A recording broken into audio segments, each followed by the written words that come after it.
Vous vous souvenez, il y a quelques dimanches, on a médité sur des fruits de l'esprit. Vous vous souvenez lequel? Je parle là. Hein? La joie. Oui? Vous êtes sûr?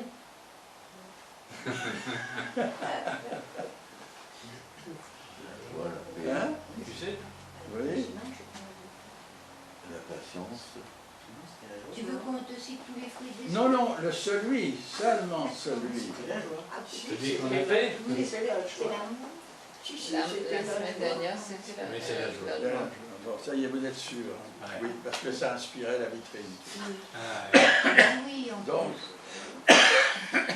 alors, si vous voulez bien, on va méditer ce matin sur un autre fruit de l'esprit. Et on en a déjà parlé, c'est comme ça que le Saint-Esprit fait, c'est la paix. Là, À la paix. à la paix. La paix. La paix, le mot paix revient à peu près 140 fois dans la parole de Dieu. Et le mot paix, c'est tellement important que ce matin, on a prié aussi pour la paix. Et ce qui est étonnant, c'est qu'il y a des peuples qui se saluent par la paix. Les Juifs, shalom, ça veut dire un vœu de paix. On veut ta paix, mon frère. Ou alors, les Arabes, leurs cousins, hein, c'est salam aleikum. Salam aleikum. C'est pareil, c'est la paix, c'est un vœu de paix. Alors, c'est important la paix. Hein. On a un Dieu de paix. Un Dieu, plusieurs fois, il est cité comme ça. Dieu de paix.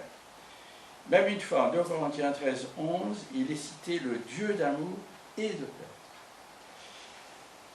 Pourtant, malgré tous les vœux qui sont faits tous les jours, des millions de fois, je suis sûr, dans le monde, des centaines de millions de fois dans le monde, bah, la paix encore toujours. Et c'est la bagarre entre les races, malheureusement, entre les nations, on voit les conflits, comme en ce moment. Dans les entreprises, c'est bagarre entre les catégories professionnelles, avec la hiérarchie, dans les catégories sociales, tout le temps se bagarre. Et ça va jusque dans notre cœur, il y a aussi de la bagarre dans notre cœur. Avec tout ça, bah, le monde est troublé. Il n'arrive pas à établir la paix. Moi, je ne sais pas si, depuis que l'homme est sur la terre, le nombre de traités de paix qu'il y a eu, ça doit être assez incalculable. Et à chaque fois, on recommence et à chaque fois, ça repart. Toutes sortes de conflits qui entraînent des misères, autant physiques que morales, qui entraînent de l'insécurité, des déchirements, qui créent beaucoup de peur et d'angoisse. Beaucoup de gens sont paralysés avec cela. Et puis le monde vit, donc cette situation est causée parce que le monde vit sous l'emprise d'une immense révolte qui soulève tous les anges déchus et les hommes contre Dieu.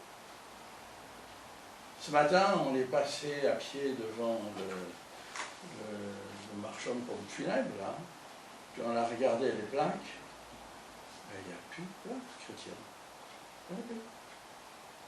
On voit des pêcheurs, on voit des petites maisons, il n'y a plus.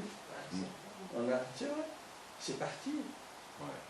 C'est parti de la société, vous voyez. C'est parti de la société. Et on s'étonne qu'il y a bagarre. On se rend compte qu'il y a des tensions dans le pays en ce moment. C'est quelque chose pour ça vive. Ils sont tous devenus des peuples rebelles, vous dit Ézéchiel. C'est vieux, l'histoire. Hein? Et puis, Paul nous dit dans les Éphésiens que nous sommes des fils de rébellion. En réalité, en même temps, les hommes souffrent de cet état. Ils en souffrent et ils désirent ardemment jouir de la paix. même au milieu de leur désobéissance, ils veulent la paix. C'est vraiment un gros paradoxe hein, que nous vivons, notre société vit. Quand on voit les désirs des uns et des autres, mais ça ne peut pas se concilier, mais on veut quand même la paix. On veut vivre en paix. Alors c'est assez pathétique, moi je trouve, de voir qu'il y a quand même plein de personnes bien hein, dans le monde, hein, et qui font des efforts hein, pour vivre en paix. Quand même. Je me souviens, il y avait le frère de John Alexander, vous savez, l'ancien directeur de l'école publique de Genève, qui était à l'ONU. Il a fait un livre de prière sur des chrétiens à l'ONU qui priaient tous les jours pour la paix dans le monde. C'est intéressant son livre. Vous voyez ? Cependant, eh ben, il n'y a pas de paix, vous dit l'Éternel, pour les méchants. Il n'y a pas de paix pour les méchants. Ésaïe 48, 22. Alors c'est une déclaration sévère de l'Éternel. Hein. Cependant, ces hommes politiques, c'est curieux parce qu'ils nous parlent de paix, mais ils sont un peu comme ceux que Jérémie dit, paix, paix, il n'y a point de paix, comme ces prophètes qui nous prédisent la paix toujours. Elle n'arrive pas. Et ça, c'est le nœud du problème. Et le nœud du problème est dans le cœur de l'homme, dans le cœur de tous les hommes. Le nœud du problème se tient là. Alors nous, on peut remercier, moi je trouve, hein, nous qui habitons l'Europe de l'Ouest, des 77 années de paix que nous vivons. Et on sent que ça commence à s'ébrécher peut-être. Hein. Mais quand même 77 années de paix qui nous ont permis de vivre plein de choses. Hein. Mais quand on y pense, c'est une paix qu'on doit à un parapluie nucléaire. C'est quand même effrayant en même temps. C'est effrayant. On vit sous ce parapluie en paix. Ça, c'est l'homme. Ça montre toute l'ampleur du péché, moi je trouve. Toute la gravité de ce péché. Alors, je ne sais pas pour vous ce que ça veut dire le mot paix. Ça veut dire quoi, d'après vous?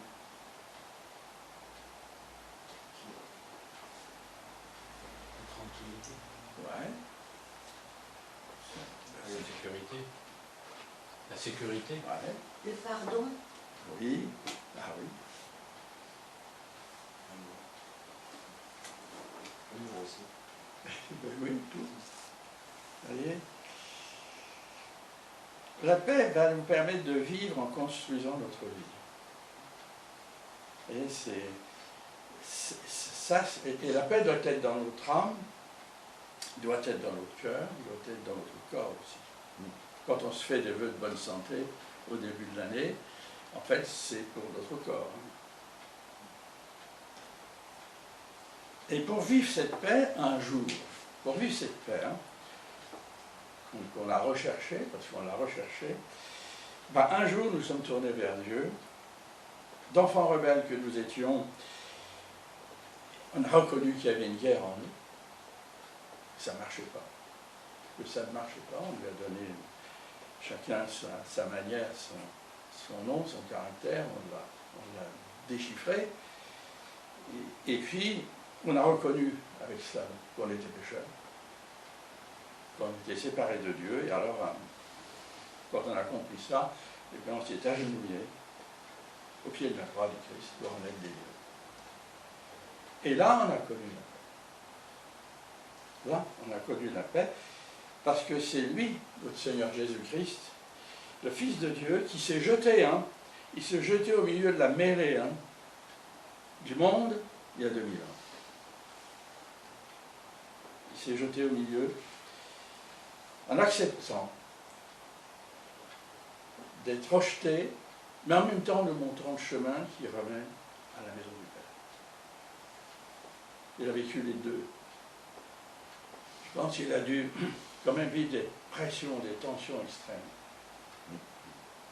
Mais il nous a montré le chemin, et puis il a fini frappé frappé, n'est-ce pas, par la justice de Dieu qui nous poursuivait, hein, et il a été frappé à notre place.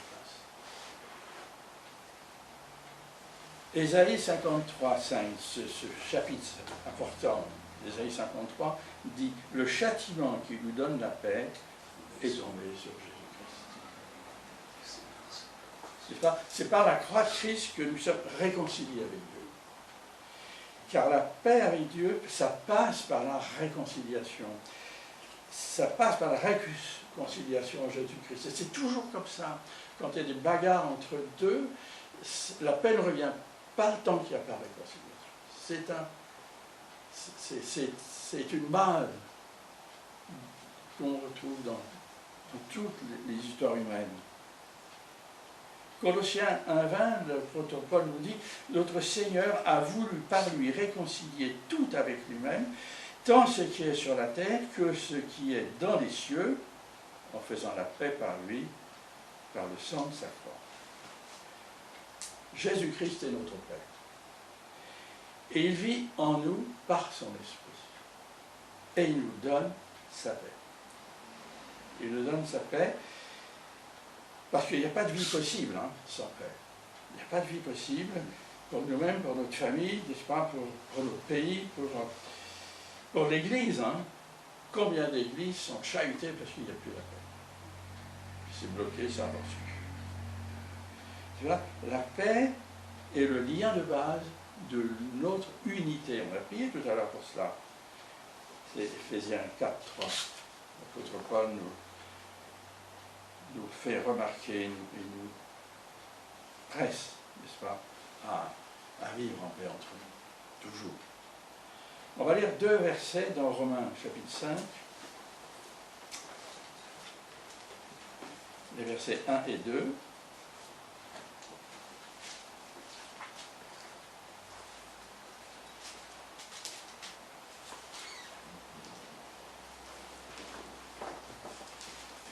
On y est là. Ainsi donc, déclarés justes sur la base de la foi, nous avons la paix avec Dieu par l'intermédiaire de notre Seigneur Jésus-Christ.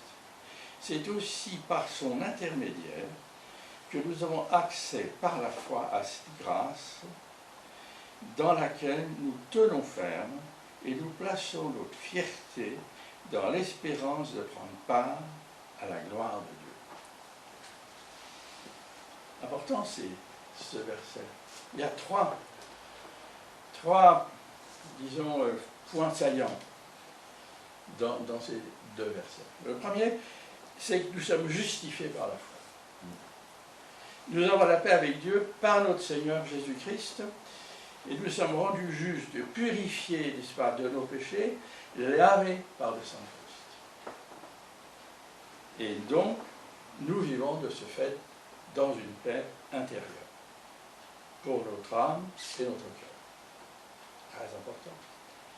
Pour notre corps, ça c'est un peu différent, parce qu'il peut être malade, il est sujet à la maladie, et quand il est malade, la paix s'en va. Mais dans sa grâce, Dieu peut nous donner la guérison,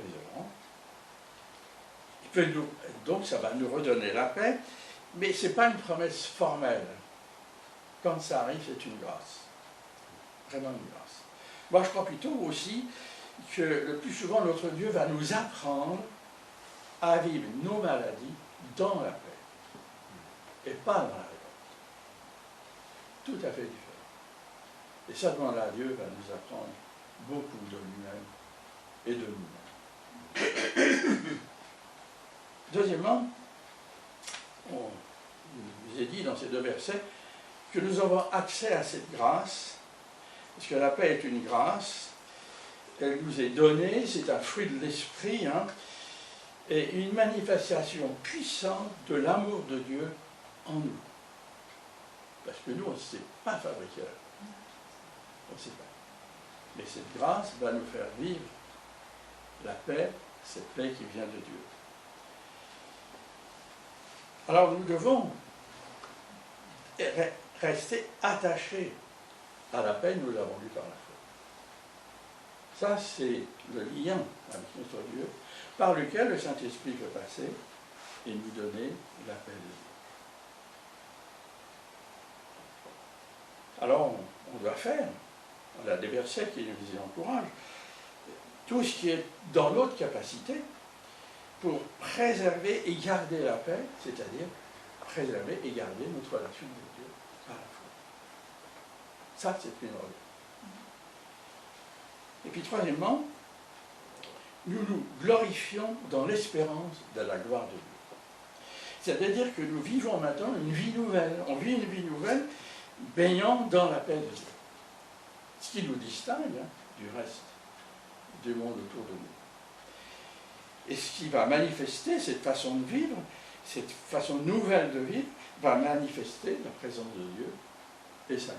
C'est ce qui va se passer. Et tout ça parce que, qu'est-ce qui va nous motiver? C'est l'espérance. On l'a vu, c'est l'espérance. L'espérance de son retour. Ça veut dire que si on est sûr qu'il revient, alors on va se préparer à son retour. Et toute notre vie va se dérouler dans cette préparation. Nous préparer à son retour. C'est-à-dire attendre son règne éternel de paix. Alors ça, c'est tout le programme de notre vie. Combien de fois dans notre vie, combien de fois dans notre vie, on est troublé, on doute, on a des moments d'angoisse, des problèmes, on a tous, puis on s'inquiète, puis on souffre. Et de la paix s'envole. Par exemple, quand ce genre de questions arrive, est-ce que je suis toujours en paix dans ma relation avec Dieu? Question qui se pose. Ou est-ce que je suis toujours d'accord avec Dieu? On veut faire la volonté de Dieu, hein? Mais on ne l'apprécie pas toujours, hein, sa volonté. Hein? Est-ce que j'ai aucune peur de Dieu? Aussi ça. Alors si j'ai peur de Dieu, c'est que je manque d'assurance sur mon salut. Si j'ai peur de Dieu. Manque d'assurance sur mon salut, n'est-ce pas? Je crains encore pour la condamnation de mon péché, je crains encore la colère du jugement. C'est là, cette source de peur. La Bible dit en Romains 8.1, il n'y a donc maintenant aucune condamnation pour ceux qui sont en Jésus-Christ. Aucune condamnation. Ça aussi, c'est une question de foi. Et croire cela. Puis il y a une différence, n'est-ce pas, entre avoir peur de Dieu et éprouver la crainte de Dieu. Deux choses différentes. Éprouver la crainte de Dieu, n'est-ce pas, c'est la crainte d'offenser Dieu. La crainte de lui désobéir. La crainte de, parce que nous faisons, bien de l'offenser. C'est ça. Alors, mais cette crainte, elle est salutaire parce qu'elle va nous conduire à aimer, à faire sa volonté, à rechercher sa volonté. Et puis sans cette sainte crainte, on ne va pas connaître la consécration. Elle va nous donner la sagesse, cette sainte crainte, c'est plusieurs versets nous en parlent, et puis elle va nous amener à la consécration de notre vie. Alors que la peur de Dieu, au contraire, nous amène n'est-ce pas, à toujours tout rejeter. Je dois croire cette affirmation de la parole de Dieu et demander à Dieu qu'elle devienne vie en moi. Vous vous souvenez ce verset qu'on a vu? Il n'y a donc maintenant aucune condamnation pour ceux qui sont en Jésus. Ça, nous devons le croire. Car c'est vrai, ma condamnation et le jugement de mon péché n'est plus sur moi, mais il est tombé sur le Seigneur. Et c'est à chaque fois qu'on va prendre le pain et le vin, c'est ce qu'on va rappeler. Je suis libéré. Je suis libre. Et l'apôtre Paul nous dit en Corinthiens, si ce n'est pas comme ça, dans votre cœur, attention. Vous n'êtes plus dans la vérité. Attention. Une deuxième question qu'on peut se poser, une deuxième série de questions, c'est est-ce que Dieu m'aime 100% toujours? Bien que je sois imparfait, parce qu'on est imparfait. Et combien d'enfants de Dieu font des efforts pour être parfaits? Ils vont essayer, pour essayer d'être aimés encore plus de Dieu.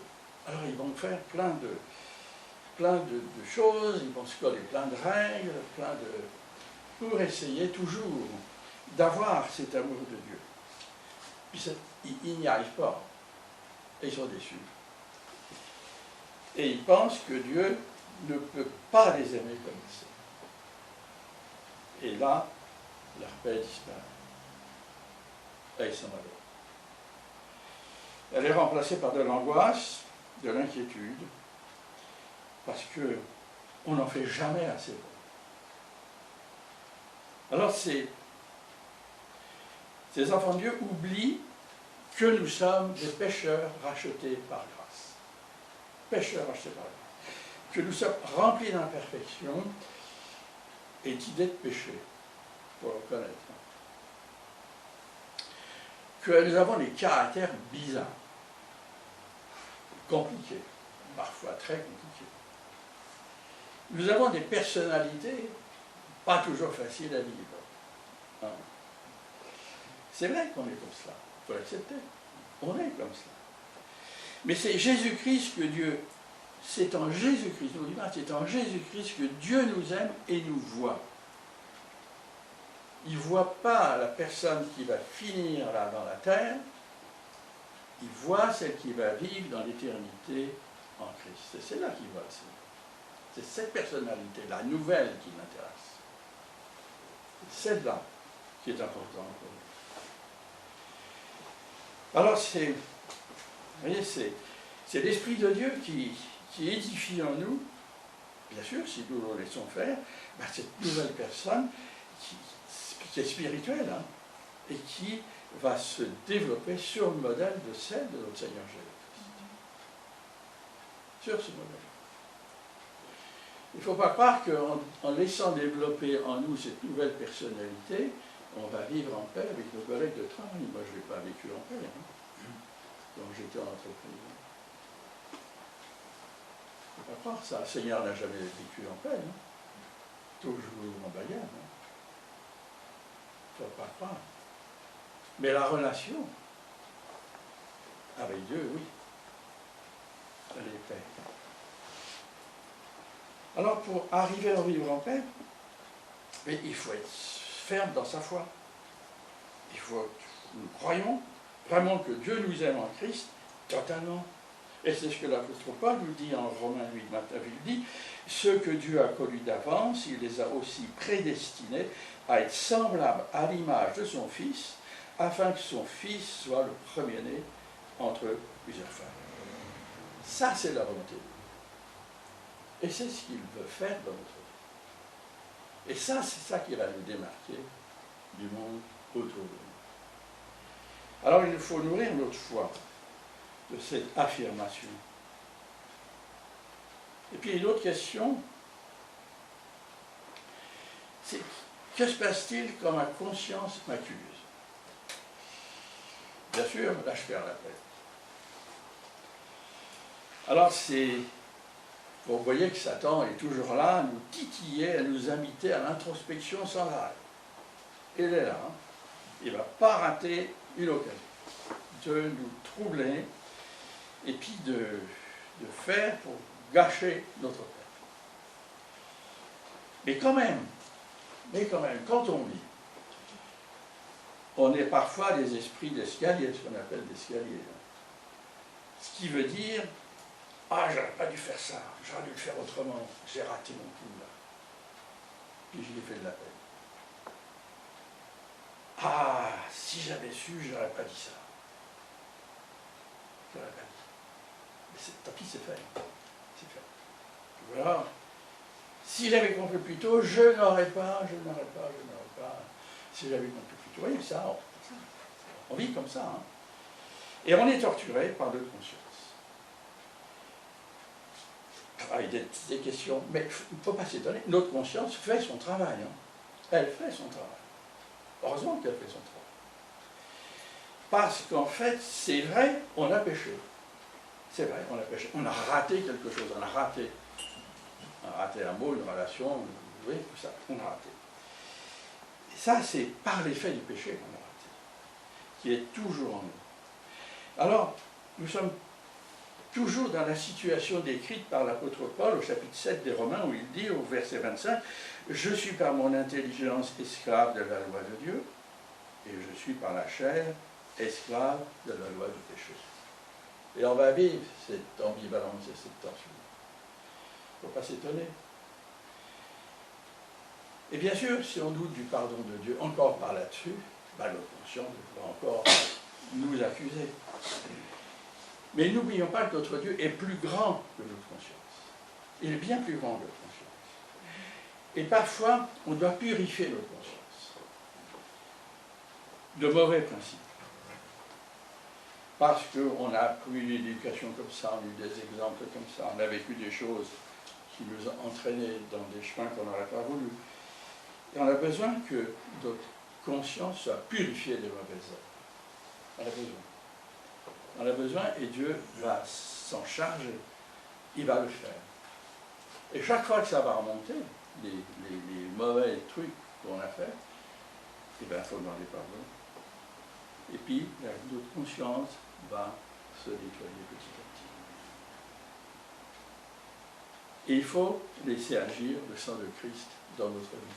C'est lui qui nous lave de tout péché. C'est lui qui nous purifie. C'est lui qui nous sanctifie. Et ainsi, la paix de Dieu va revenir dans nos cœurs et notre âme.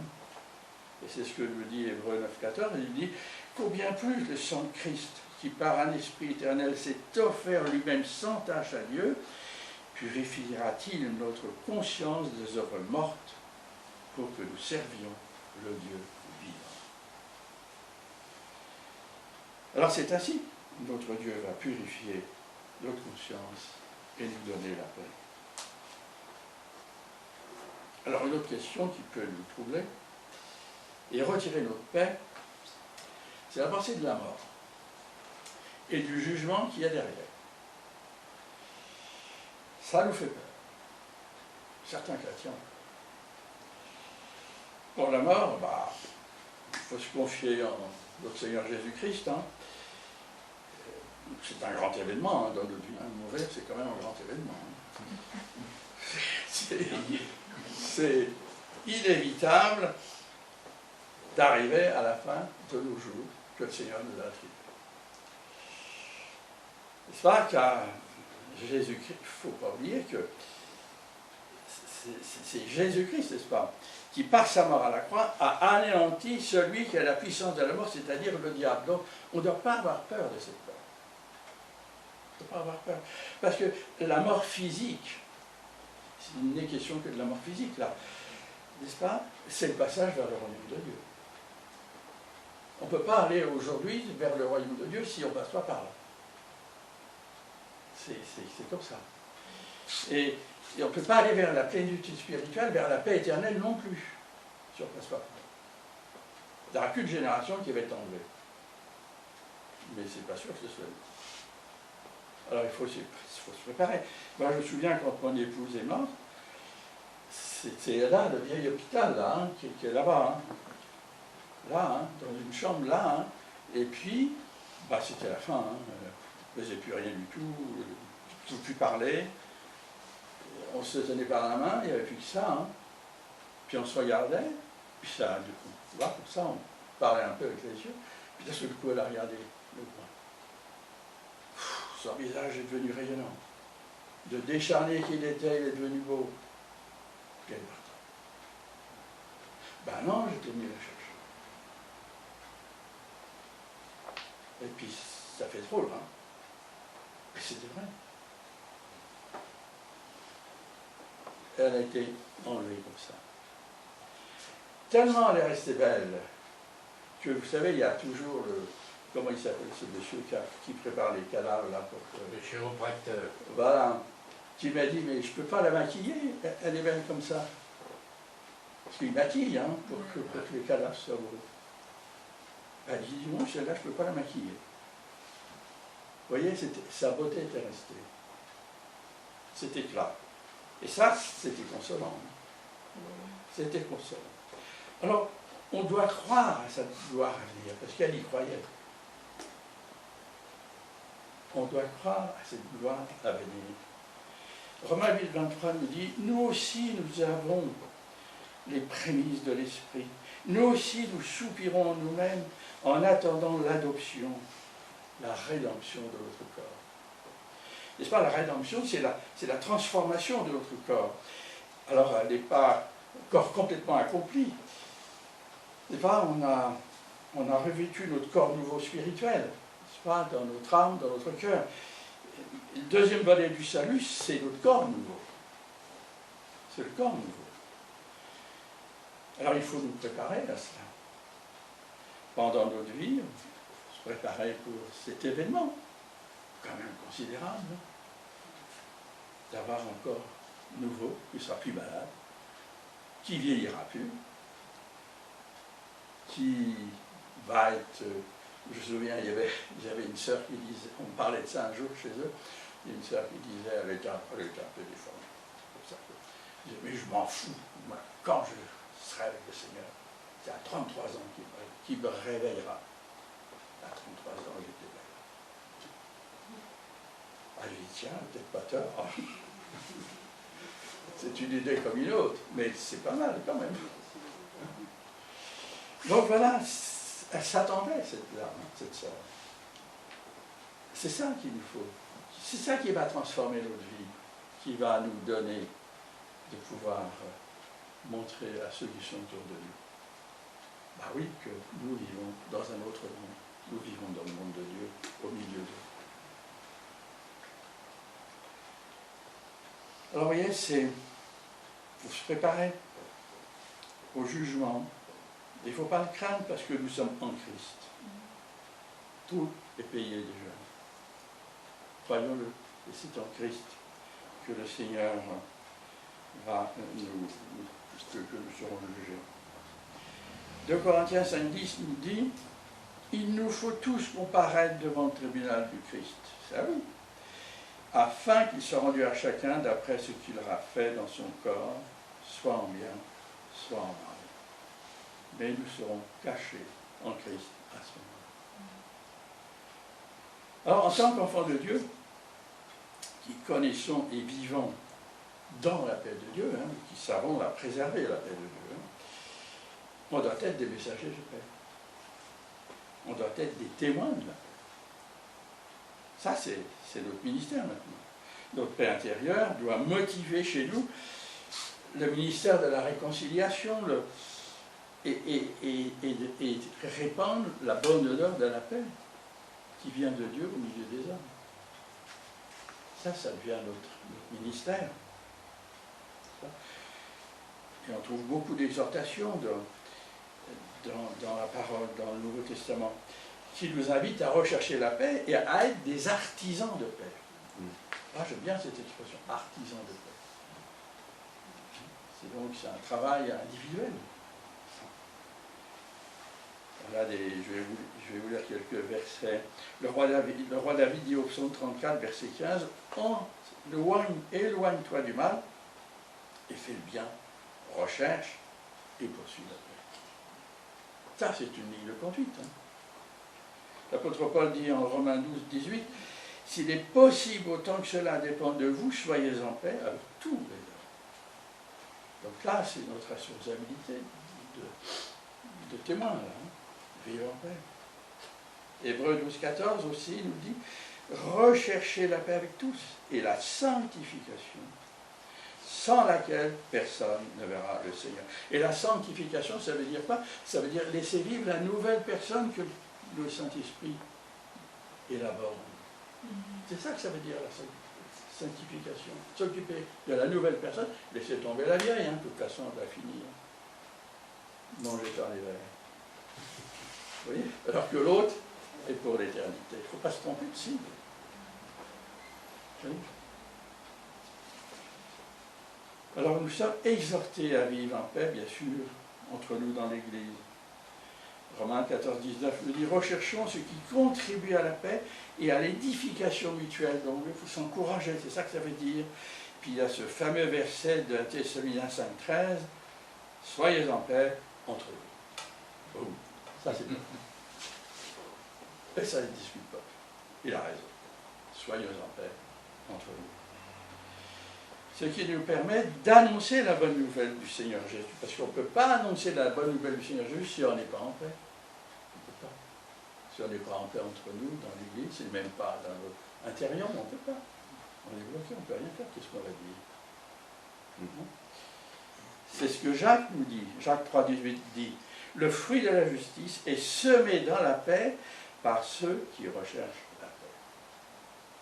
Donc, vivons en paix et nous pourrons toujours témoigner et souvent, parce que les autres vont sentir qu'on est d'une nature différente d'eux, oui, ils vont jeter, oui, ils vont écouter. Bien, dans le sermon sur la montagne, le Seigneur Jésus donne une promesse pour ceux qui aiment et cherchent la paix. Matthieu 5, 9. Heureux ceux qui procurent la paix, car ils seront appelés fils de Dieu, filles de Dieu. Et il n'y a pas plus beau nom dans l'Écriture pour nous désigner. Fils et filles de Dieu. Il n'y a pas plus beau nom. Alors pour terminer, j'aimerais vous laisser un verset qui est plutôt un but, un objectif comme on trouve dans l'Écriture. Mais c'est l'occasion de le rappeler, cet objectif.